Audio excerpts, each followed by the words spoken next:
I don't think that Barack Obama can win in November.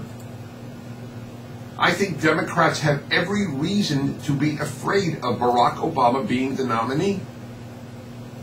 I mean, he came on like gangbusters, obviously, because he's young, he's eloquent, he's charismatic, he's good-looking, he has an articulate mode of speech that always impresses people, obviously.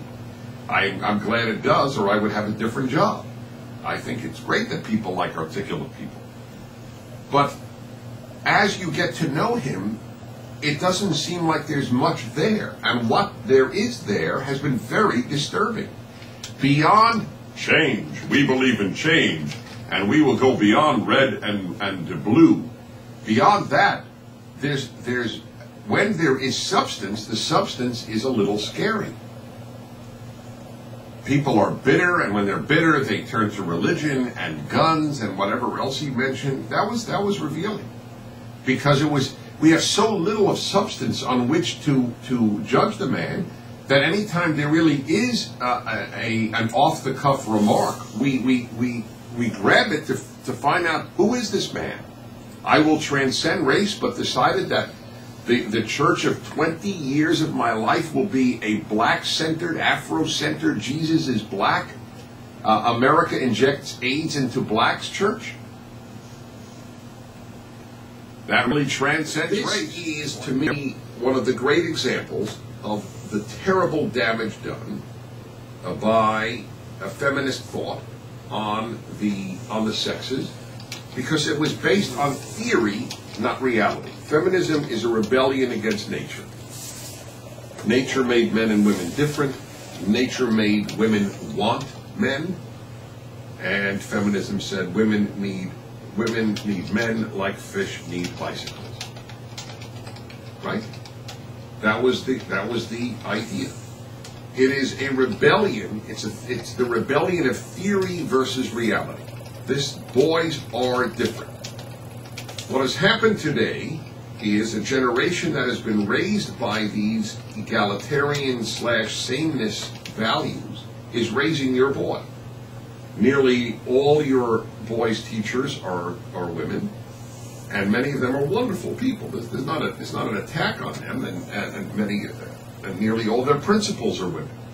But they have been often influenced at schools of education, in college, etc., by the notion that boys and girls have similar needs, and the only problems really are, if there are any problems at all, girls not getting their fair share of attention in class. Remember when the old stories of boys and girls raised their hands, boys were called on first, and so on and so forth.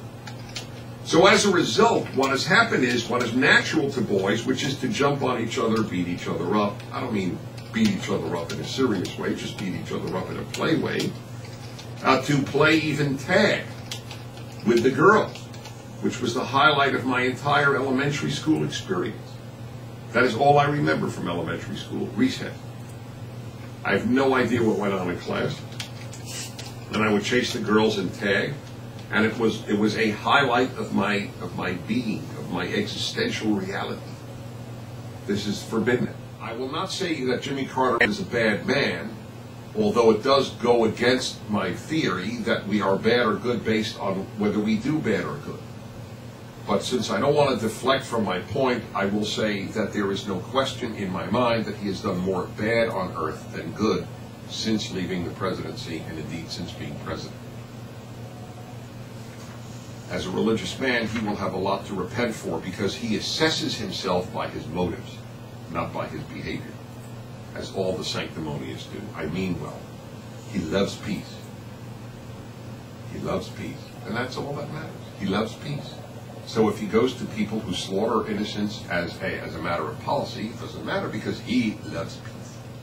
To understand, and here's the clarity over agreement preference that I speak about on my show, left of center is a desire to manipulate society as much as possible.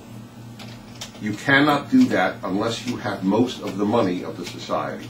Leaving most of the money in the hands of the people who make it is not to achieve any goals of the left of center since Karl Marx. The state should control as much as possible. It should control your children's education. We have already given that up as a nation in the public schooling. It should educate your children. It should be the only place that has any arms, hence the left-wing deep opposition to gun ownership. It should control your money, hence the great belief that you are not taxed. Certainly those over $200,000 of gross income are not taxed sufficiently. Left of center, and remember, I'm not attacking motives. A lot of these people mean well, and I mean that. I'm not being sarcastic. Their belief is, though, that you mean, by meaning well means controlling as much of society as possible in the pursuit of your values, whatever the left-wing value may be.